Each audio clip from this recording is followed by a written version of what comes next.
Governor గారు ప్రసంగిస్తున్నప్పుడు గత ప్రభుత్వంలో ఉన్న నాయకులు వారి సభ్యులు చాలా హుందాగా గవర్నర్ గారు ప్రభుత్వం తరపున ఆయన సందేశాన్ని తీసుకెళ్తున్నప్పుడు వారు చేసింది ఏమాత్రం సబబుగా లేదు.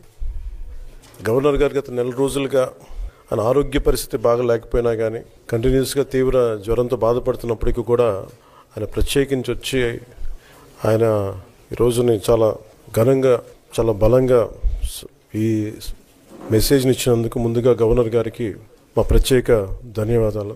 గవర్నర్ గారి ప్రసంగంలో వైసీపీ అగ్రనాయకత్వం కానీ సీనియర్ నాయకులు కానీ వారి ఎమ్మెల్సీ సభ్యులు కానీ గవర్నర్ గారి ప్రసంగం పత్రులు చించేయడం కానీ లేదంటే వారు ప్రత్యేకించి డిమాండ్ మాకు ప్రతిపక్ష హోదా ఇవ్వాలి అనేది చాలా బలంగా మాట్లాడుతూ వచ్చారు. ఇది అడిగితే వచ్చేది కాదు, అది ప్రజలు ఇస్తేనే వస్తుంది. బేసిక్గా ఒకటి హైయెస్ట్ మెజారిటీ ఎవరికి ఉంది వాళ్ళు ప్రభుత్వం ఫామ్ చేస్తారు, వాళ్ళకంటే నెక్స్ట్ స్టేజ్ ఎవరికి ఉంటే వాళ్ళకి ప్రతిపక్ష హోదా ఇస్తారు. అంతేగాని గతంలో మేము ప్రభుత్వాన్ని పరిపాలించాం కాబట్టి మా ప్రతిపక్ష హోదా ఎవరికి ఇవ్వరు. కనీసం జనసేన కంటే కూడా ఒక సీట్ ఎక్కువ వచ్చినా కానీ వాళ్ళకి ప్రతిపక్ష హోదా దక్కేది. ఈ రోజున ప్రభుత్వంలో second largest party Janasena. So దాన్ని ప్రజల దృష్టికి తీసుకొద్దాం. వైసీపీ నాయకులు వాళ్ళు చేస్తుంది ఏంటంటే మాకు ప్రతిపక్ష హోదా ఇస్తే తప్ప మేము అసెంబ్లీలో అడుగు పెట్టాం లేదంటే ప్రసంగాలను అడ్డుకుంటాం అని ఇది సరైన మెసేజ్ బయటికి వెళ్దాం. ఇది రైట్కు సరైన విధానం కూడా కాదు. ఇది ప్రజలందరికీ తెలియజేయాలనుకున్నాం. ఇది ప్రతిపక్ష హోదా ఏ పరిస్థితిలో వస్తుందంటే మీకు రూలింగ్ పార్టీ కంటే కూడా అత్యధికంగా ఇంకొక సీట్లు వాళ్ళకంటే మీరు వస్తే దాని తర్వాత స్థానం మీకు వస్తే ఖచ్చితంగా ప్రతిపక్ష హోదా వాళ్ళకే ఉంటుంది. 21 సీట్లు ఉన్న జనసేన 11 సీట్లు ఉన్న వైసీపీకి ప్రతిపక్ష హోదా ఎలా వస్తుంది?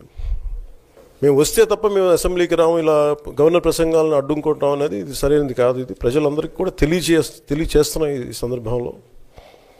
అందుకని ఇది భవిష్యత్తులో కూడా మేము కోరుకునేది వైసీపీ నాయకుల్ని మీకు ప్రతిపక్ష హోదా ఇవ్వకపోయినా ప్రజలు మీకు 11 సీట్లు ఇచ్చారు, దాన్ని గౌరవించి మీరు అసెంబ్లీకి రండి. మీ స్థాయికి తగ్గట్టుగా మీకు మీకు ఎన్ని ప్రశ్నలు అడగాలో దాన్ని తగ్గట్టుగా ఇస్తారు మీకు. ఇవన్నీ దాటి మన స్పీకర్ గారు కూడా చాలా గౌరవంగా వాళ్ళు 11 సీట్లు వచ్చినప్పటికీ కూడా చాలా గౌరవంతో ఇంతకాలం వాళ్ళకి ఇస్తూ వచ్చారు. ప్రశ్నోత్తరాల సమయంలో కూడా ఆయనకి ఇచ్చారు. గతంలో కూడా ఇవన్నీ ఆయన రావడానికి కూడా ఆయన ఎలా రావాలి ఏం చేయాలి దానికి కూడా చాలా ఏమాత్రం ఇబ్బంది పెట్టకుండా గతంలో కూడా చేశారు. ఫస్ట్ మీరు మనకి గవర్నమెంట్ ఫామ్ అయిన తర్వాత కూడా వీటిని దృష్టిలో పెట్టుకొని వైసీపీ కొంచెం హుందాగా వ్యవహరించాల్సిన అవసరం ఉంది. వైసీపీ నాయకులకు కూడా మీకు బాధ్యత ఉంది. గవర్నర్ గారి ప్రసంగాన్ని మీరు ఆ విధంగా మీరు ప్రశాంతంగా విని దాన్ని వచ్చే జరుగుతున్న సమావేశాల్లో మీరు దాని మీద లోటుపాట్లు మీరు చెప్తే బాగుంటుంది తప్ప ఇలా కూర్చోబెట్టి అరుపులు కేకలు ఇది సమంజసంగా లేదు. అంటే అర్ధాంతరంగా ప్రతిదానికి అసెంబ్లీలోకి రాగానే గొడవ పెట్టుకోవాలి, దేన్నైనా విభేదించాలనేది ఇది ఒక చాలా లో లెవెల్ ఆలోచన విధానం, లో లెవెల్ స్ట్రాటజీ. అది ప్లీజ్ మీరు అప్గ్రేడ్ అవ్వండి, మీరు అప్లిఫ్ట్ చేసుకోండి, మీరు కూర్చోబెట్టి డెమోక్రటిక్ ప్రాసెస్కి గౌరవం ఇవ్వండి. మనస్ఫూర్తిగా వైసీపీ నాయకులకి ఇది నా విన్నపం, నా విజ్ఞాపన. This what I would like to say. And నిజంగా కావాలి అంటే మీరు ఈ 5 సంవత్సరాల్లో మీరు ప్రతిపక్ష హోదా మీకు రాదు, అది మీరు మెంటల్గా ప్రిపేర్ అయిపోండి. 11 సీట్లతోటి మీకు ప్రతిపక్ష హోదా ఇవ్వబడదు, రాదు. ఎందుకంటే ఇట్ ఈస్ చంద్రబాబు గారు, గౌరవ ముఖ్యమంత్రి చంద్రబాబు గారు డిసైడ్ చేసేది కాదు, జనసేన డిసైడ్ చేసేది కాదు. దానికి రూల్స్ ఉన్నాయి, దానికి రెగ్యులేషన్స్ ఉన్నాయి, నామ్స్ ఉన్నాయి. ఉదాహరణకి నేనే మన కేంద్ర ప్రభుత్వం ఫార్మేషన్కి మేము వెళ్ళినప్పుడు పార్లమెంటరీ లీడర్ని మనం కూర్చున్నప్పుడు ఎన్డీఏ పక్ష నాయకుడు ఎన్నుకోవాలనుకున్నప్పుడు నేను నాయకుల స్థాయిలో నేను కూర్చున్నాను. అదే నేను ఇక్కడ మంత్రిగా ప్రమాణ స్వీకారం చేసేటప్పటికి నన్ను ప్రధానమంత్రి గారి పక్కన నన్ను కూర్చోబెట్టలా. నేను డిప్యూటీ సీఎం అయినప్పటికీ కూడా అది మంత్రి హోదానే కాబట్టి తిరిగి నన్ను మంత్రులందరూ పక్కనే కూర్చోబెట్టారు తప్ప ప్రత్యేకంగా నన్ను అక్కడ కూర్చోబెట్టలేదు. They are very specific rules and regulations నడుస్తాయి. ఉదాహరణకి పొద్దున కూడా స్పీకర్ గారు ఎదురొస్తే నేను అసెంబ్లీలోకి అడుగు పెడతా ఉంటే స్పీకర్ గారు ఎదురొచ్చారు. మనకి వచ్చి ఆయన కూడా ఆయనతో పాటు రండి అని వెళ్తుంటే ముందుకు తీసుకెళ్తుంటే నాకు అనిపించింది సార్ ఇది డిప్యూటీ సీఎంకి ప్రోటోకాల్ ఉండదు, ఓన్లీ ముఖ్యమంత్రి గారు, స్పీకర్, మనకు కౌన్సిల్లో ఉండే చైర్మన్ ఆయనే మీరు చేయాల్సింది తప్ప ఇది మేము ఉండేది కాదని చెప్పి నేనే వెళ్ళిపోయాను. ఎందుకంటే మేమే ప్రోటోకాల్స్ బ్రేక్ ఎందుకు చేయమంటే మాకు లేని ప్రోటోకాల్ మేము అడగం.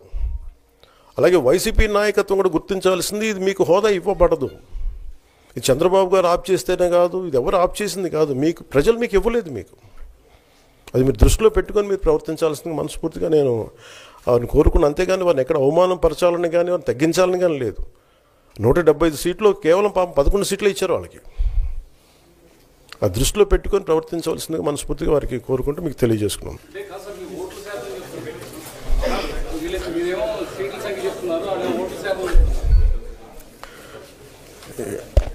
ఇప్పుడు ఫస్ట్ అప్పుడు ఏం చేయాలంటే సార్, అప్పుడు జర్మనీకి వెళ్ళిపోవాలండి.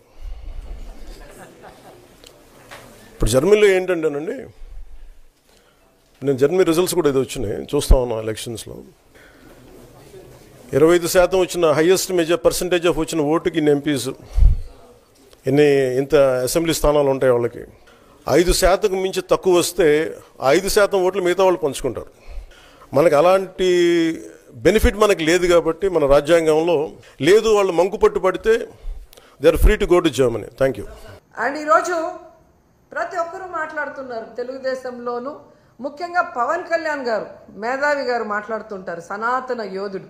జగనన్న ఈరోజు ప్రజా సమస్యల్ని మాట్లాడటం కోసమే అసెంబ్లీలో ప్రతిపక్ష హోదాను అడుగుతున్నారు. ఎందుకంటే ఒక ప్రతిపక్ష హోదా ఉన్నప్పుడు ఇంత సమయం అని ప్రతిపక్ష పార్టీకి కేటాయిస్తారు కాబట్టి ఈ రాష్ట్రంలో ఉన్న ప్రజల కష్టాల్ని వాళ్ళు ఏదైతే ఎదురు చూస్తున్నారో వాటిని ప్రభుత్వం దృష్టికి తీసుకురావటం కోసం ఈరోజు అన్న అడుగుతూ ఉంటే వంకర టింకర్గా మాట్లాడతాడు పవన్ కళ్యాణ్ గారు. ఎక్కడో జర్మనీ అంటాడు, రష్యా అల్లుడు కదా, పక్కన జర్మనీ గురించి ఆయనకి బాగా తెలిసి ఉంటుంది. కానీ ఆంధ్రప్రదేశ్లో ఏం జరుగుతుందో ఆయనకు తెలియకపోవడం మాకు బాధాకరం. నేను హైయెస్ట్ సీట్స్ గెలుచుకున్నాను కాబట్టి అసలు ప్రతిపక్ష హోదా నాకుండాలి అన్నాడు. సంతోషం, నువ్వు ప్రతిపక్ష నాయకుడిగా ఉండి చంద్రబాబు నాయుడు చేసే తప్పుల్ని నిలదీస్తాను, ప్రజల పక్షాన ఉండి పోరాటం చేస్తాను అంటే వెంటనే మీ డిప్యూటీ సీఎం పోస్టుకి రాజీనామా చేసి ప్రతిపక్ష హోదా తీసుకొని ఎదురుగా కూర్చొని ఆయన చేసే తప్పుల్ని ఎత్తి చూపించండి. ఆ పని మీరు చేయలేరు కదా. చంద్రబాబు నాయుడికి కష్టం అంటే డైవర్షన్ పాలిటిక్స్ చేస్తారు, చంద్రబాబు నాయుడు గారికి కష్టం అంటే రోడ్డు మీద పడుకుంటారు. కానీ ఈ రాష్ట్రంలో ఆడపిల్లలు రేప్ అవుతున్నా, మర్డర్ అవుతున్నా, విద్యార్థులు రోడ్ల మీదకి వచ్చి చెప్పులతో కొట్టుకుంటున్నా వాళ్ళకి జరిగిన అన్యాయానికి మీరు హాస్పిటల్ బెడ్ మీద పడుకొని ఏమీ విన్నట్టు ఉంటారు. ఎన్నికల ముందు మీ స్పీచ్లో ఆవేశంగా మీరు చెప్తుంటే నిజమని నమ్మిన వాళ్ళు ఈరోజు వాళ్ళ చెప్పులతో వాళ్ళు కొట్టుకుంటుంటే అయినా మీకు అర్థమవుతుందంటే అది కూడా అర్థం కాకుండా మళ్ళీ జగనన్నను బ్లేమ్ చేస్తున్నారు. మీకు నిద్రపోయినా, మెలుకున్నా, అసెంబ్లీకి వచ్చినా, బయటకు వెళ్ళినా ఎప్పుడు జగన్ జగన్ జగన్ జగన్ని ఎలా తిట్టాలి, జగన్ మీద ఎలా దుమ్మెత్తిపోయాలన్న ఆలోచన తప్ప మరొకటి లేదా? 9 నెలలైంది మీరు అధికారంలోకి వచ్చి. మెజారిటీ సీట్లు మీకున్నాయని గొప్పగా చెప్పుకుంటున్నప్పుడు 11 సీట్లను ఎక్కిరించే మీరు 11 సీట్లున్న జగనన్నకి ప్రతిపక్ష హోదా ఇవ్వడానికి ఎందుకు భయపడుతున్నారు? ఒకవేళ మీరు గవర్నర్ స్పీచ్లో చెప్పినట్టు గత ప్రభుత్వంలో జగన్ గారే తప్పులు చేయడం వల్ల నష్టపోయి ఉంటే ఆయన ప్రతిపక్ష హోదా ఇస్తే అసెంబ్లీకి వస్తారు కదా, అప్పుడు నిలదీయండి, ప్రూఫ్లు చూపించండి. అంటే మీ పచ్చ మీడియాలో మీరు మాట్లాడే మాటలంతా కూడా అబద్ధాలు. కేవలం జగన్ని బ్యాడ్గా చూపించడానికి మీరు ప్రయత్నం చేశారు. అదే అసెంబ్లీలో అయితే ప్రూఫ్లతో కూడా చూపించాలి.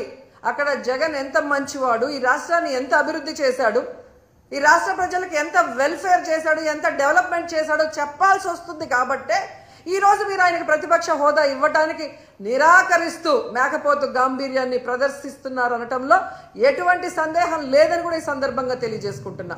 ఎందుకు ఇంత గంటాపదంగా నేను చెప్తున్నానంటే ప్రభుత్వం చేసే అవినీతిని ఎత్తి చూపించే PAC, పబ్లిక్ అకౌంట్స్ కమిటీ, ఈ దేశంలో ఏ రాష్ట్రంలో అయినా ప్రతిపక్ష ఎమ్మెల్యేకే ఆ పోస్ట్ ఇస్తారు, PACని. అలాంటి పోస్ట్ కూడా ప్రతిపక్ష ఎమ్మెల్యేకి ఇవ్వకుండా దొంగదారిన మీ ఎమ్మెల్యేకి మీరు ఇచ్చుకున్నారు అంటే మీ అవినీతి ఎంత పెద్ద ఎత్తున జరగబోతోంది, జరిగింది. అది బయట రాకుండా ఉండటం కోసం దొంగదారిలో మీ ఎమ్మెల్యేని పిఎస్సి చైర్మన్ మీరు ఎలా చేసి గమనిస్తున్నారన్న విషయాన్ని తెలుసుకోండి. ఎందుకంటే దేశంలో ఏ రాష్ట్రంలో లేనటువంటి విధంగా ఈరోజు ఈ పిఎస్సి చైర్మన్ని మీరు తీసుకోవటం అనేది చూస్తుంటే, గతంలో ఎక్కడో విన్నాను తాలిబన్ల పాలనలో మాత్రమే ఇలా జరిగిందని, తర్వాత నారా చంద్రబాబు నాయుడు గారి పరిపాలనలోనే ఇలా జరిగిందనేది చరిత్రలో చరిత్రహీనుడిగా మీరు నిలిచిపోతున్నారని కూడా ఈ సందర్భంగా తెలియజేసుకుంటున్నా. అండ్ ముఖ్యంగా మీరు చూస్తే ఎంత విచిత్రం అంటే, అసెంబ్లీకి TV9 రాకూడదంట, NTV రాకూడదంట, 10 TV రాకూడదంట, సాక్షి రాకూడదంట. వీళ్ళకి భజన చేసే భజన పచ్చ ఛానళ్ళు మాత్రమే అసెంబ్లీకి రావాలి అనుకుంటున్నారు అంటే, వీళ్ళ మీడియాలో వీళ్ళు వండి వార్చిన అబద్ధాలనే అందరూ చెప్పాలి, లేదంటే రానివ్వము అని వీళ్ళ రెడ్ బుక్ రాజ్యాంగం ఈరోజు మనకి స్పష్టంగా కనిపిస్తుంది. అంటే వీళ్ళు చేసే అవినీతి ప్రజల దృష్టికే పోకూడదు అని ఛానళ్ళని కూడా బ్యాన్ చేసే విధంగా ఈ రెడ్ బుక్ రాజ్యాంగంలో చూస్తుంటే, అసలు ఈ రాష్ట్రంలో వీళ్ళని చేసే తప్పుల్ని ఎవరు కూడా ఎత్తి చూపించకూడదు, చూపించే వాళ్ళు ఎవరిని కూడా మేము సహించమనేది స్పష్టంగా అర్థమవుతుంది. ప్రతిపక్ష హోదా జగనన్నకి ఇవ్వరు, పిఎస్సి చైర్మన్ ప్రతిపక్ష ఎమ్మెల్యేకి ఇవ్వరు, వీళ్ళు చేసే తప్పుల్ని ఎత్తి చూపించే ఛానళ్ళని అసెంబ్లీలోకి రానివ్వరు, గవర్నర్ గారితో కూడా అబద్ధాలు చెప్పిస్తారు. అంటే వీళ్ళ చైర్మన్, వీళ్ళ డిప్యూటీ చైర్మన్, వీళ్ళే సీఎం, వీళ్ళే డిప్యూటీ సీఎం, అంతా వీళ్ళ భజన బ్యాచ్ పచ్చ ఛానల్. అంటే ఏ విధంగా ఈ రాష్ట్రంలో ప్రజల్ని ఎన్నికల ముందు మభ్యపెట్టారో అది కంటిన్యూ చేస్తూ ఆ ప్రజల్ని అలా మోసం చేసుకుంటూనే ముందుకు వెళ్ళడానికి వీళ్ళ ప్రణాళికలు ఇక్కడ స్పష్టంగా అర్థమవుతున్నాయి. నిన్న ఎంత బాధేసిందంటే, పాపం పిల్లలు వీళ్ళు ఉద్యోగాలు ఇస్తారని ఇవ్వకుండా వాళ్ళని మోసం చేస్తే రోడ్డు మీద కూర్చొని 2 చెప్పులు చేతిలో పట్టుకొని వీళ్ళని నమ్మి వీళ్ళకి ఓట్లేసి గెలిపించినందుకు మా చెప్పుతో మేమే కొట్టుకుంటున్నామని వాళ్ళు చంపలు వాయించుకుంటున్నారు. కనీసం వాళ్ళ గోడు చూడటానికి కూడా లోకేష్ గారు ఇక్కడ లేరు. దుబాయ్లో పాకిస్తాన్ ఇండియా క్రికెట్ కూలింగ్ గ్లాసులు వేసుకొని కలర్ఫుల్గా చూస్తున్నాడు. అంటే వీళ్ళకి ప్రజలంటే గౌరవం లేదు, ప్రజలంటే అభిమానం లేదు. రైతులైనా, విద్యార్థులైనా, మహిళలైనా ఎవరినైనా అవలీలగా మోసం చేసేస్తాం, ఎవడు మమ్మల్ని అడగడు అన్న విధంగా ముందుకు వెళ్తున్నారు. వీళ్ళకి ఒక్కటే సూటిగా చెప్తున్నాను, నిజంగా మీకు దమ్ము ధైర్యం ఉంటే, మీరు ప్రజలకి మంచి చేస్తున్నాం, మా మీద ఊరికే దుమ్మెత్తి పోస్తున్నారు అని నిరూపించుకోవాలనుకుంటే జగనన్నకి ప్రతిపక్ష హోదా ఇచ్చి చూడండి. జగనన్న అసెంబ్లీకి వస్తారు. గత ప్రభుత్వంలో జగనన్న ఏం హామీలు ఇచ్చారు, ఏం నెరవేర్చారు, ఈ రాష్ట్రాన్ని ఎలా అభివృద్ధి వైపుకు నడిపించారు, ఈరోజు మీరు ఎన్నికల్లో ఏం హామీ ఇచ్చారు, ఈ 9 నెలల కాలంలో 1,00,000 కోట్లకు పైగా ఎలా అప్పులు చేసి రాష్ట్రాన్ని అప్పుల్లో ముంచేస్తూ ప్రజలకి ఒక్క హామీని కూడా నెరవేర్చకుండా ఇంకా అప్పులు కావాలని ఎలా ప్రయత్నాలు చేస్తున్నారు, ప్రజల్ని ఎట్లా మోసం చేస్తున్నారు అనేది ప్రజలకు తెలిసేలాగా మాట్లాడతారు. లేదు మేము జగన్ని రానివ్వము అంటే, మేము ప్రజల మధ్యకు వెళ్ళి ప్రజలతో కలిసి పోరాటం చేసి మీ అవినీతిని, మీ తప్పుల్ని ఎండగట్టి మీ మెడలు వంచి ప్రజలతోనే మిమ్మల్ని తరిమి కొట్టిస్తామని కూడా ఈ సందర్భంగా తెలియజేసుకుంటున్నాం. అదే అంటున్నాను సార్, ఇప్పుడు జగన్ గారికి 11 సీట్లే ఉన్నాయి అని హేళన చేసే వాళ్ళకి జగన్ అసెంబ్లీకి వస్తే ప్రతిపక్ష హోదాలో కూర్చుంటే మీకు పోయేదేముంది? ఆయన కన్నా మీరు బాగా పరిపాలించినప్పుడు, ఆయన పరిపాలన చేయలేదు అని మీరు చెప్తున్నది నిజమైనప్పుడు, ఎక్కడైనా ప్రతిపక్షం లేని అసెంబ్లీ ఉందా ఈ దేశంలో? ఒక్క ఆంధ్రప్రదేశ్లోనే. గతంలో జగనన్న అనుకునింటే చంద్రబాబు నాయుడు ప్రతిపక్ష హోదా లేకుండా చేసుండొచ్చు.